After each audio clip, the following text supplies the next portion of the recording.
Hello, കുറേ നാളായി കേട്ടോ ഞാനൊരു ഓൺ വോയിസ് വീഡിയോ ആയിട്ട് വരുന്നത്. ഇന്ന് നമുക്കൊരു ട്രിപ്പ് പോയാലോ? എങ്ങോട്ടാണെന്നില്ലേ?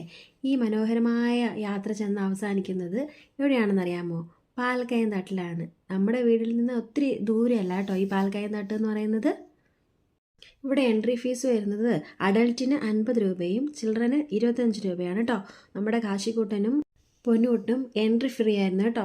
എപ്പോൾ നമ്മൾ എവിടെ ചെന്നാലും ആദ്യം തുടങ്ങുന്നത് ഒരു ചായ കുടിക്കൽ നിന്നാണ്. അപ്പം നമ്മൾ ചായ കുടിച്ചിട്ട് തുടങ്ങാമെന്ന് വിചാരിച്ചു. അങ്ങനെ എല്ലാവരും അവരവർക്ക് വേണ്ട സാധനം എല്ലാം മേടിച്ച് കഴിച്ചു കേട്ടോ. അതിന് ശേഷം ദോണ്ട് ഈ കാണുന്ന കണ്ണടയുണ്ടല്ലോ, അവർ ഏത് ഭംഗി നോക്കാനുള്ളായിരുന്നു. ഏത് വെച്ചാലും ഞാൻ ആ സൂപ്പർ എന്ന് പറഞ്ഞിരിക്കുന്ന കാശിക്കൂട്ടനും അങ്ങനെ നമ്മുടെ മലകയറ്റം തുടങ്ങി കേട്ടോ. ഞാനിവിടെ വരുന്നത് ഇപ്പോൾ രണ്ടാമത്തെ പ്രാവശ്യമാണ്. ആദ്യം വന്നതൊരു ഈവനിങ് ടൈമിലായിരുന്നു. അപ്പോൾ ഭയങ്കര ഈവനിങ് അല്ല, നൈറ്റ് എന്ന് തന്നെയാണ് പറയാം. അതുകൊണ്ട് തന്നെ ഭയങ്കര ഡാർക്കായിരുന്നു, ഫുൾ ഒന്നും കാണാൻ പറ്റിയിട്ടുണ്ടായിട്ടില്ല. അതുകൊണ്ട് തന്നെ നമ്മൾ ഇന്ന് വൈകുന്നേരം ഒരു 5 മണിയായപ്പോൾ സമയം പിടിച്ചു കേട്ടോ. കാശിക്കൂട്ടൻ കയ്യിൽ പിടിക്കേണ്ട പറഞ്ഞ് സ്വയം നടക്കണം എന്ന് പറഞ്ഞ് വാശി പിടിച്ചുകൊണ്ടേയിരുന്നു കേട്ടോ. പിന്നെ ഞാനാണെങ്കിലോ വീഡിയോ എടുപ്പിലായിരുന്നു ശ്രദ്ധ കൂടുതൽ. ഞാൻ എല്ലാവരുടെയും പുറകെ നടന്നിങ്ങനെ വീഡിയോ പിടിച്ചുകൊണ്ടേയിരുന്നേ. ഈ ഇരിക്കുന്നതാണ് നമ്മുടെ അൽ കപ്പിൾസ് റിഷ്തേട്ടനും ആദിയും. ഇതാണ് എൻ്റെ രാഹുൽ. അമ്പാടിക്കൂടെ ശരിക്കും എക്സ്പ്ലോർ ചെയ്യായിരുന്നു കേട്ടോ. അവനിങ്ങനെ നടന്ന് കയറുന്നതാണ് എനിക്ക് ഭയങ്കര ഇഷ്ടമായിരുന്നേ. വലിയ കുട്ടിയായ പോലെ തോന്നി ഇങ്ങനെ ഓടി കളിച്ച് നടക്കുന്നതാണ്.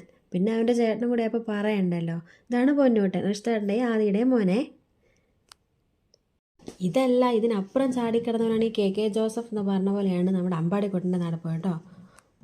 ശരിക്കും പറഞ്ഞാൽ കാണാൻ നല്ല ഭംഗിയുണ്ടായിരുന്നേ. നമ്മളവിടെ നിൽക്കുന്നതിനനുസരിച്ച് അവിടുത്തെ ക്ലൈമറ്റ് മാറി മാറി വരുന്നുണ്ടായിരുന്നു. മേലോട്ട് കയറുന്നവർ നല്ല കാറ്റായിരുന്നു കേട്ടോ. അതുകൊണ്ട് തന്നെ തണുപ്പും തുടങ്ങിയായിരുന്നേ. നമ്മളൊരു ഈവനിങ് ടൈം നോക്കിയാണ് പോയത്. പിന്നെ ഇത് കണ്ടോ, ഇതാണ് ടെൻറ്റ്.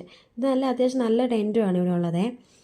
പിന്നെ ഇത് നടന്ന് നമുക്ക് അങ്ങ് മലമുകളിലെത്തണം. അതിൻ്റെ ഇടയ്ക്ക് കാശ് കിട്ടുമ്പോൾ അടുത്താണെന്ന് ചോദിച്ചാൽ അല്ല. എന്നാൽ അവനൊരു കിടപ്പ് കിടന്നു. പിന്നെ എഴുന്നേറ്റ് പതിയെ വീണ്ടും നടപ്പുവാണെങ്കിൽ അങ്ങ് കാണുന്ന അവിടെ വേണം നമുക്ക് എത്താനേ.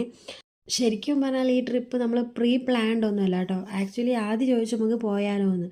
അങ്ങനെ ഈവനിങ് പെട്ടെന്ന് തീരുമാനിച്ച് വന്നു. പക്ഷേ നല്ലൊരു ട്രിപ്പായിരുന്നു. ഒത്തിരി സന്തോഷം തോന്നി. എല്ലാവരും നമ്മുടെ പ്രിയപ്പെട്ടവർ എപ്പോഴും പറയില്ലേ, യാത്ര മനോഹരമാക്കുന്ന എപ്പോഴും വഴികളല്ല അല്ലെങ്കിൽ സ്ഥലമല്ല, നമ്മുടെ കൂടെയുള്ള പ്രിയപ്പെട്ടവരാണെന്ന്. അത് അന്വർത്ഥമാക്കുന്ന തരത്തിലുള്ളൊരു യാത്രയായിരുന്നു ഇതെനിക്ക് ഒത്തിരി